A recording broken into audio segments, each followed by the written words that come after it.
తప్పు చేసి దబాయిస్తే అది నిజమవుతుందని చంద్రబాబు నాయుడు అనుకుంటే అది ఆయన భ్రమే. జనాన్ని మాయ చేసినట్టు శ్రీవారిని మోసం చేయాలంటే కుదరదన్న విషయం చంద్రబాబు నాయుడు తెలుసుకోవాలి.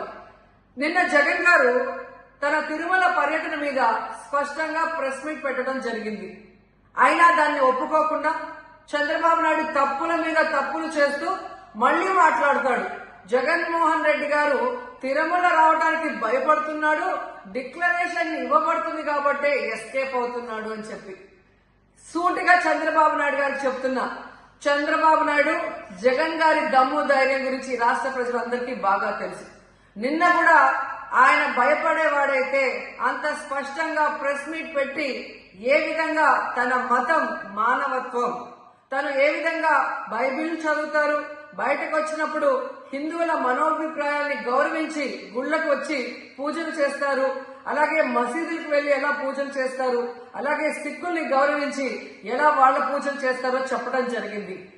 ఈ రోజు మీకు క్లియర్ గా తెలుసుకోవాల్సిన విషయం, మీకు దేవుడు అంటే భయం భక్తి లేదు కాబట్టి ఏంటనేది మీకు అర్థం కాదు. కానీ ఒక భక్తుడికి దేవుడి దగ్గరికి వెళ్ళాలి అన్నప్పుడు ప్రశాంతమైన వాతావరణంలో వెళ్ళాలనుకుంటాడు, ప్రశాంతంగా భగవంతుడిని పూజించాలని అనుకుంటాడు.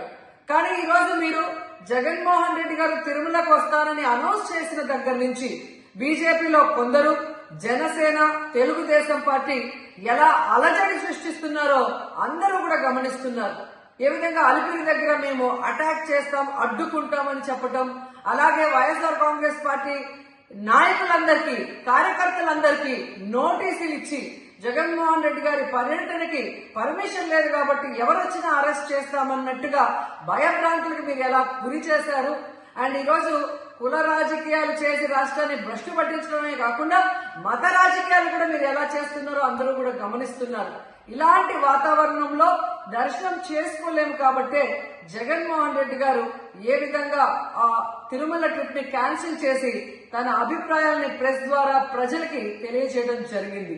సో నిజమైన భక్తుడు జగన్మోహన్ రెడ్డి గారు ఎప్పుడైనా మళ్లీ వెళ్లి వెంకటేశ్వర స్వామిని దర్శించుకోగలరు.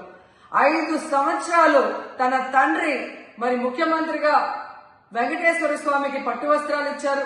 జగన్మోహన్ రెడ్డి గారు 5 సంవత్సరాలు మరి పట్టు వస్త్రాలు ఇచ్చిన తర్వాత ఈ నీచమైన రాజకీయాలు చేస్తూ డిక్లరేషన్ పేరుతో మీరు మాట్లాడుతూ ఎవరు అడ్డుకున్నారు అని చెప్పి మళ్లీ దిగజారుడు రాజకీయాలు చేస్తున్నారు.